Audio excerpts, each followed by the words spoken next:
తాకట్లో ఉన్న మీ బంగారాన్ని విడిపించి ఆ రోజు ఆన్లైన్ రేటుకి కొంటాం. Sharma gold company. నమస్కారం, వెల్కమ్ టు సుమన్ టీవీ. నేను గీతాంజలి. జనవరి 5వ తారీఖు ఆదివారం స్కంద షష్ఠి. ఈ స్కంద షష్ఠి యొక్క విశిష్టత ఏమిటి, అలాగే పరిహారాలు ఏవేవి ఉంటాయి? ప్రత్యేకించి స్కందుడు అంటే సుబ్రహ్మణ్య స్వామి ఆరాధనలో ఎక్కువగా వివాహం కాని వారు కావచ్చు, సంతానం ఆలస్యం అవుతున్న వారు కానీ, ఉద్యోగం విషయంలో ఇబ్బంది కలిగిన వారు కానీ, కాలసర్ప దోషాలు ఉన్న వాళ్ళు కానీ వీళ్ళు ఖచ్చితంగా స్వామిని ఆరాధిస్తూ ఉంటారు. మరి ఈ ప్రత్యేకమైన రోజున ఏ విధంగా స్వామిని ఆరాధించాలి, ఎటువంటి నియమాలు పాటించాలి, ఎటువంటి పరిహారాలు చేసుకోవాలి, వీటి గురించి వివరించేందుకు ప్రస్తుతం మనతో పాటు ఉన్నారు ప్రముఖ జ్యోతిష్యులు బ్రహ్మశ్రీ నందిభట్ల శ్రీహరి శర్మ గురువు గారు. వారితో మాట్లాడి వివరాలు తెలుసుకుందాం. గురుగారు నమస్కారం అండి. వాగర్థావివ సంపృక్తౌ వాగర్థ ప్రతిపత్తయే జగతః పితరౌ వందే పార్వతీ పరమేశ్వరౌ. సదాశివసమారంభాం శంకరాచార్య మధ్యమాం అస్మదాచార్య పర్యంతం వందే గురు పరంపరాం. ఆదిత్యాయ చ సోమాయ మంగళాయ బుధాయ చ గురు శుక్ర శనిభ్యశ్చ రాహవే కేతవే నమః. శృంగేరి జగద్గురు పీఠాధిపతులకి, కంచి పీఠాధిపతులకి నమస్కారములు తెలియజేసుకుంటూ కార్యక్రమాన్ని ప్రారంభిద్దాం. గురుగారు, స్కంద షష్ఠి జనవరి 5వ తారీఖు ఆదివారం వచ్చింది. ఈసారి ముందుగా విశిష్టత తెలియచేస్తారా? తప్పకుండానమ్మా. మనకు ఉన్నటువంటి అనేకమైనటువంటి పర్వదినాలు, అంటే ప్రతి మాసంలో పర్వదినములు అనేటువంటివి ఉన్నాయి. అంటే మన సనాతన ధర్మమే గొప్పదేమో. ఎందుకంటే మానవుడిగా పుట్టిన ప్రతి వ్యక్తి కూడా, అటు స్త్రీ పురుషులు ఎవరైనా కానీ, వారి జీవితంలో వారు చేయాల్సినటువంటి పనులన్నీ చేసుకుంటూ తరించడం కోసమే కొన్ని నియమాలు అనేటువంటివి ఏర్పరచబడ్డాయి. అందులో ఈ యొక్క స్కంద షష్ఠి కూడా ఒకటి. అంటే మనం గనక చూసుకున్నట్లయితే సంకష్టహర చతుర్థి అని మనం చేస్తుంటాం, ప్రతి నెలలో వస్తూ ఉంటుంది, వచ్చేటువంటిది. అది వినాయకుడి సందర్భంగా చేసుకునేటువంటిది. అలాగే మాస శివరాత్రి ప్రతి నెలలో వస్తుంది, శివ సంబంధమైనటువంటిది. ఏకాదశి విష్ణు సంబంధమైనటువంటి ప్రతి నెలలో వస్తుంటుంది. అలాగే ఈ షష్ఠి వ్రతం అనేటువంటిది కూడా ప్రతి నెలలో షష్ఠి తిథి ఉన్నటువంటి రోజున చేసుకునేటువంటిది. అందున ఈ యొక్క షష్ఠి వృత్తాంతం గనక మనం చూసుకున్నట్లయితే, ఒక క్లుప్తంగా మనం తెలియచేసుకోదలిస్తే, తారకాసురుని సంహార నిమిత్తమై జన్మించిన వాడు కృత్తికుడు, అనగా సుబ్రహ్మణ్య స్వామి. ఈ సుబ్రహ్మణ్య స్వామి తారకాసురునితో సంహరించబడినంత మాత్రమున రాక్షస సంహారం జరగలే. అతని సోదరులు శూరపద్ముడు వీళ్ళందరూ కూడాను దేవతల్ని బంధించి పీడింపసాగారు. ఆ యొక్క శూరపద్ముడిని కూడాను సంహరించినటువంటి కార్తికేయుని యొక్క విధానముగా ఈ యొక్క స్కంద షష్ఠి అనేటువంటిది మనం వ్రతం అనేటువంటిది ఆచరిస్తూ ఉన్నాం. కుమార షష్ఠి అంటారు, స్కంద షష్ఠి అని అంటారు. ప్రత్యేకించి అనేక రకాలైనటువంటి సమస్యల నివారణకి ఈ యొక్క సుబ్రహ్మణ్య స్వామి ప్రధానంగా ఆరాధనాభూతమై ఉన్నాడు. అంటే పరిహారంలో అనేటువంటివి చేసుకోవాలి. మనం గనక చూసుకున్నట్లయితే జ్ఞానానికి ప్రతీక, జ్ఞానం ఇచ్చేవాడు సుబ్రహ్మణ్య స్వామి. అందుకనే బాలుడిగా ఉంటాడు కదా, వటు రూపంలో ఉంటాడు కదా. ఆ జ్ఞానాన్ని పిల్లలకి, అనగా ఇప్పుడున్నటువంటి పిల్లల్లో చాలా మంది ఆటిజంతో బాధపడుతున్నారు. అటువంటి ఆటిజంతో బాధపడుతున్నటువంటి పిల్లలకి ఈ స్కంద షష్ఠి వ్రతముని ఆచరించడం, ఒక సంవత్సరం పాటు ఎవరైతే తల్లిదండ్రులు నియమంగా ఆచరిస్తారో ఆ ఆటిజం భావం నుంచి బయటపడతారమ్మా. అనేక రకాల పరిహారాలు ఉన్నాయి. 12 వస్తాయి మొత్తం. 12 వస్తాయి. శుక్లపక్షంలో వస్తాయి, కృష్ణపక్షంలో 24 వస్తాయి. 24 వస్తాయి షష్ఠి వ్రతాలు. అంటే ప్రధానంగా ఉన్నవి ఏమైనా ఉంటాయి? ఇప్పుడు సంకష్టహర చతుర్థి అనుకోండి, పౌర్ణమి తర్వాత వచ్చేదే లెక్క ఉంటుంది. మరి ఇవి స్కంద షష్ఠులు రెండు చేసుకోవచ్చమ్మా. మనకు ప్రధానంగా రెండిటికి కూడా చెప్పబడ్డాయి. అందున ఈ శ్రావణ మాసంలో, కార్తీక మాసంలో వచ్చే షష్ఠికి విశేషమైనటువంటి ప్రాధాన్యత ఉంది. అయితే ఇప్పుడు మనకు వస్తున్నటువంటిది ఏంటంటే పుష్యమాసంలో వచ్చేటువంటిది. పుష్యము అని అంటే పుష్టిని కలిగించేటువంటి మాసము. కాబట్టి పుష్టి అనగా సంతానపరమైనటువంటి ఇబ్బందులు పడుతున్న వాళ్ళు కానీ, ఆరోగ్యపరంగా ఇబ్బందులు పడుతున్నటువంటి వాళ్ళు కానీ, ఉద్యోగపరంగా ఇబ్బందులు పడుతున్నటువంటి వాళ్ళు కానీ, వివాహపరంగా ఇబ్బందులు పడుతున్నటువంటి వాళ్ళు, ముఖ్యంగా కాలసర్పదోషము, సర్పదోషముతో ఇబ్బంది పడుతున్నటువంటి వాళ్ళు ఈ స్కంద షష్ఠి వ్రతం రోజున కొన్ని నియమాలు గనక పాటించినట్లయితే తప్పకుండా ఆ యొక్క సుబ్రహ్మణ్య స్వామి అనుగ్రహంతో వాళ్ళకున్నటువంటి సమస్యల్ని చాలా మటుకు పరిష్కరించుకోగలుగుతారు. ఇక్కడ ద్వాదశ రాశిలో జన్మించిన వాళ్ళందరూ ఎవరైనా కానీ చేసుకోవచ్చు. మా కాలసర్పదోషంలో మనం మీకు కూడా తెలిసినట్లయితే మనం కూడా చాలా వీడియో చేసాం కాలసర్పదోషం మీద. ఈ తేదీలలో జన్మిస్తే కాలసర్పదోషం ఉన్నట్లే అనే క్యాప్షన్ తో వస్తుంది. అందులో సవివరంగా 1947 నుంచి 2020 వరకు కూడా ఏ సమయం, ఏ మంత్, ఏ ఇయర్ లో ఆ పలానా పర్టికులర్ పీరియడ్ లో జన్మిస్తే కాలసర్పదోషం అని సవివరంగా తెలియచేశాం. కాబట్టి ఇక్కడ ఏంటంటే అనేక రకాల సమస్యలు నివారణకి ఈ యొక్క స్కంద షష్ఠి అని చెప్పుకున్నాం కదా. ఈసారి మనకు వస్తున్నటువంటి స్కంద షష్ఠి పూర్వభాద్ర నక్షత్రంతో కూడుకున్నటువంటి స్కంద షష్ఠి, అందున ఆదివారం రోజున వచ్చింది. అయితే రాహుకాలం చాలా విశేషమైనటువంటి ఈ యొక్క సర్పదోష నివారణ పూజలకి ఆదివారం నాడు మాత్రం చాలా ప్రత్యేకమైనటువంటి ప్రతిపత్తి కలిగినటువంటి సమయంగా చెప్పబడి ఉంటుంది. కాబట్టి వీక్షిస్తున్నటువంటి ప్రేక్షకుల్లో ఉద్యోగ సంబంధంగా అన్నప్పుడు ఏంటంటే నవగ్రహాల్లో కుజుడు సుబ్రహ్మణ్య స్వామికి ప్రతీకగా చెప్పబడుతుంది. కుజుడికే సుబ్రహ్మణ్య స్వామి అధిష్టాన దేవత. ఈ కుజుడు ఉద్యోగ స్థానం మీద దృష్టి కానీ, నీచ స్థితి పొంది ఉండి ఆ నీచ స్థితి పొందిన రాశి ఆ యొక్క దశమ స్థానం ఉద్యోగ స్థానం కానీ అయ్యున్నా, అలాగే ఈ యొక్క కుజుడు ఉద్యోగ స్థానాధిపతితో కలిసి అస్తంగత దోషం చెంది ఉన్న, దుస్థానాలలో ఉన్న ఈ యొక్క ఉద్యోగంలో తరచూ ఇబ్బందులు పడుతూ ఉంటుంటారు. అలాగే కుజుడు జన్మ లగ్నాధిపతి అయి బలహీనపడినటువంటి లగ్నాధిపతితో కుజుడు కలిసి ఉన్న ఇన్ఫీరియారిటీ కాంప్లెక్స్ తో బాధపడుతుంటారు.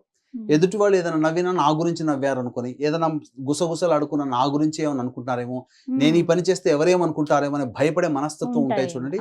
వాళ్ళకందరికీ సుబ్రహ్మణ్య షష్ఠి, స్కంద షష్ఠి, కుమార షష్ఠి ఇలాంటి వ్రతములు అనేటువంటి ఉంటాయి. ఆ వ్రతాన్ని కనుక ఆచరించినట్లయితే తప్పకుండా సమస్యలు తీరిపోతాయి. కాలసర్పదోషంలో జన్మించినటువంటి వాళ్ళు ప్రధానంగా ఏ పని చేయాలన్నా ఆ పనులలో ఆటంకాలు వస్తుంటాయి. కాబట్టి ఈ షష్ఠి వ్రతాన్ని ఎవరైతే ఆచరిస్తారో ఆటంకాలన్నీ తొలగిపోతాయి. అలాగే ఉద్యోగ సంబంధము, వివాహ సంబంధంగా ముఖ్యంగా కుజదోషం ఉన్నటువంటి వాళ్ళు ఈ షష్ఠి వ్రతాన్ని ఆచరిస్తే అన్నిటికంటే మించి ఈ రోజుల్లో ఒకప్పుడు సంతానము బహుముఖ సంతానంగా ఉండేది. ఇప్పుడు సంతానం కనడానికి చాలా ఇబ్బంది పడుతున్నారు ఉద్యోగస్తులు. ఎందుకంటే వాళ్ళు చేసే ప్రతి పని కూడా వేడితో, రేడియేషన్ తో కూడుకున్నటువంటిది.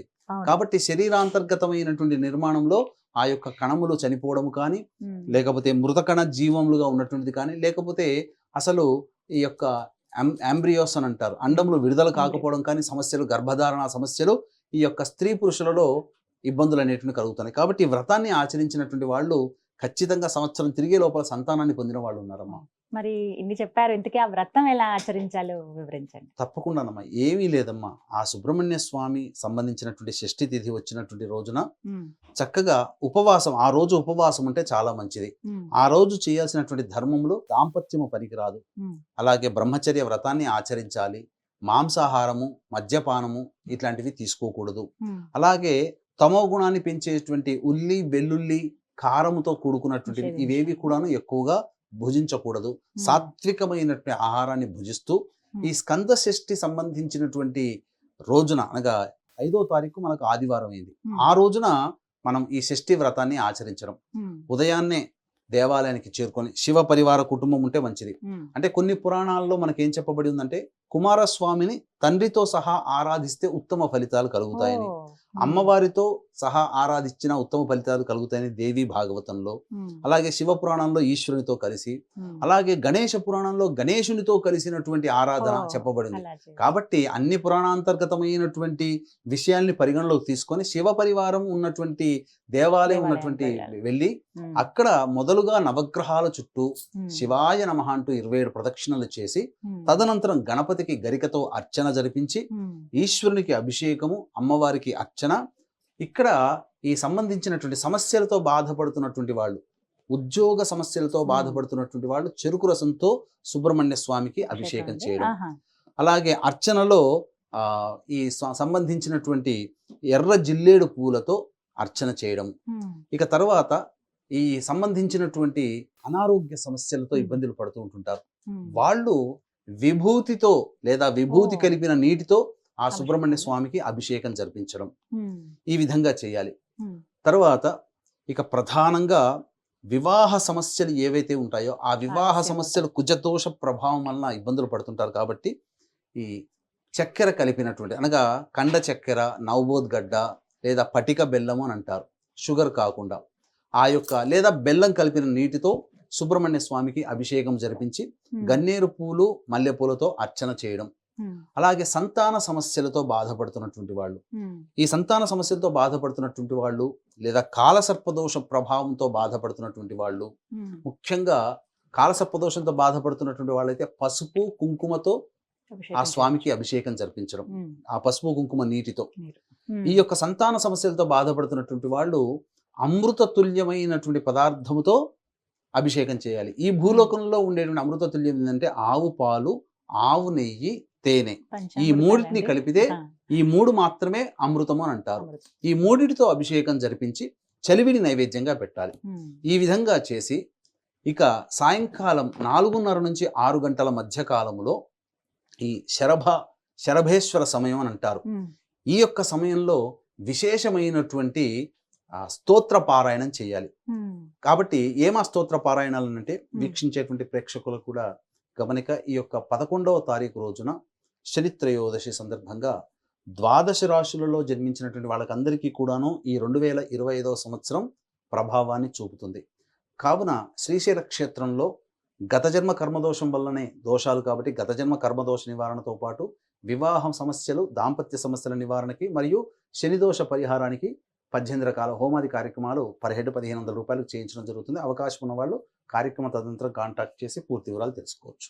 ఇక గమనించుకున్నట్లయితే ఈ 4:30 నుంచి 6 గంటల మధ్య కాలము శరభేశ్వర సమయంగా చెప్పబడి ఉంది. ఉమ్. ఇది చాలా ప్రశస్తమైనటువంటిది, ప్రభావవంతమైనటువంటి సమయం. ఓ, కావున కాలసర్పదోషంతో బాధపడేటువంటి వాళ్ళు దుర్గా కవచము, ఉమ్, గణపతి అష్టోత్తరము, మానసాదేవి స్తోత్రము, అలాగే సుబ్రహ్మణ్య భుజంగ స్తోత్రము, శివ స్తోత్రము, ఈ 5 కూడాను వీలైనన్ని సార్లు పారాయణం చేయాలి. ఉమ్, లేదు కాలభైరవాష్టకం చాలా ప్రాశస్తమైనది. కాలభైరవాష్టకాన్ని వీలైనన్ని సార్లు పారాయణం చేసి 18 నిమ్మకాయల దండ అమ్మవారికి వేయాలి. దుర్గా అమ్మవారికి కానీ గ్రామదేవతకు కానీ. ఈ విధంగా పరిహారం చేసుకున్నట్లయితే అంటే సమస్యలకి పరిష్కారం పూర్తిగా అవుతుందని కాదు. ఇక్కడ గమనించాల్సింది ఏంటంటే మనం ప్రయత్నం చేస్తున్నాం, ఆ కొద్ది ప్రయత్నంలో మనకు ఆటంకాలు వస్తాయి. ఉమ్, సంపూర్ణమైనటువంటి విధానం వేరు.